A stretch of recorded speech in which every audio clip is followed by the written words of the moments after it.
Hey, what's up everybody? True Boxing here. Thank you for coming back to get hit with the truth. So today we are doing the 2023 top 10s as I start my final division, my favorite division, the heavyweights. Now before we get into that, if you could smash the, this video is on the dropouts, by the way.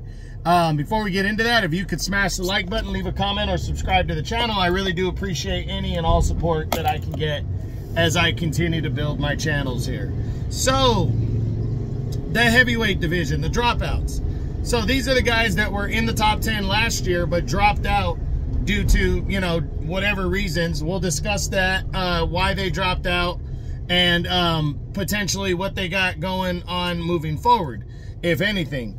Again, we always go lowest to highest, and where they were ranked last year. And we had 3 guys drop out from last year's top 10, so not a big number. So let's start with 35-year-old former world title challenger Dillian Whyte. Now Dillian Whyte came into the year number 8. He had got his major opportunity finally against Tyson Fury earlier in the year and got knocked out. He got stopped in 6 rounds, kind of not surprisingly. Excuse me.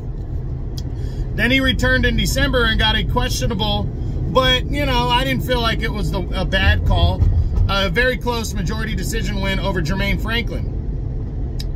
But he was supposed to fight Anthony Joshua in a rematch in August of 2023, and he had to pull out last minute due to testing positive for PEDs. So that messed him up for the remainder of the year. There was no, he ended up not fighting at all in 2023. You know, me, when you test positive for something like that and you ruin a big fight, you know, I drop a guy out, or at the very least, you know, he gets bucked down. But he just didn't do enough. The other guys in the top 10 with Dillian Whyte not fighting at all, I just feel like that inactivity kept him out of the top 10 for this year. Now, Dillian Whyte definitely has opportunities to come back. I don't think he has any plans to retire. Again, he's 35, so he's up there, but I don't think he has any plans to retire. And even his trainer came out and said that he believes he'll be back, that he's not going to go out like that. And I just read that this morning. So I do believe Dillian Whyte will be back, and we'll see how he comes back into the heavyweight mix. He's got a good name, so I think he can get some good, solid fights against top 10 guys, but we'll see. Then next to drop out was former 2-time world title challenger Luis Ortiz, who was previously number 7 coming into the year. Ortiz now sits at 43 years old. He also did not fight in 2023. His last fight was in September of 22 when he lost to Andy Ruiz by that questionable decision where he was knocked down, I believe it was officially 3 times, or it might have been 2 times. But he lost the decision in a fight that I thought he completely outworked Andy Ruiz. It was just a couple knockdowns that hurt him, but they gave the decision to Ruiz anyways.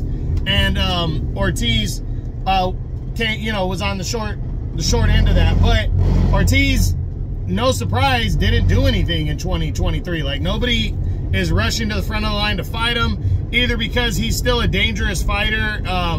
Even at 43, he's got that power.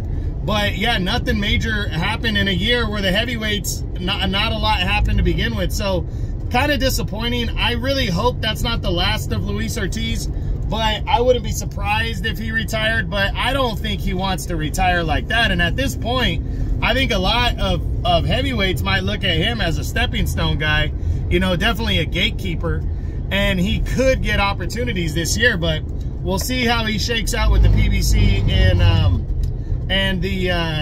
with the PBC and heading over to Amazon. And the last guy to drop out was former unified heavyweight champion Andy Ruiz Jr., who previously was number 6 coming into the year. Another guy that just did not fight at all. His last fight was the fight with Ortiz, the controversial decision that he got. But Ruiz has only fought 2 times since his loss of the unified title back in December of 2019 to Anthony Joshua. So he's only fought 2 times in 4 years. There was talks about him and Deontay Wilder earlier in the year. those fizzled out, and then there was him and Tyson Fury were in serious discussions, but Andy Ruiz said he wanted something like $15 million or something, and Fury laughed at him, and that fight fell apart quickly, which is sad because he definitely had opportunity to fight Fury for the heavyweight title, but he asked for way too much money. So heading into this year, I mean, he was at, I think he might have been at the Day of Reckoning when I saw him talk about everything, and he was talking about how he wants to come back and he wants to fight. So I'm not sure who Andy Ruiz matches up against, but considering that he has a style that seems beatable and he's got a name because of the Anthony Joshua fights, you know, there's going to be guys that will fight him. So if Andy Ruiz is serious about coming back, then he needs to come back and fight, you know, and get back in there. He's 34 now. So, and we'll talk more about him in the On the Bubble video, but that's it. That's the 2023 top 10s on the dropouts from the heavyweight division. I hope you guys enjoyed the video. If you did, smash the like button, leave a comment, or subscribe to the channel. I appreciate any and all support. This is True Boxing. You've been hit with the truth.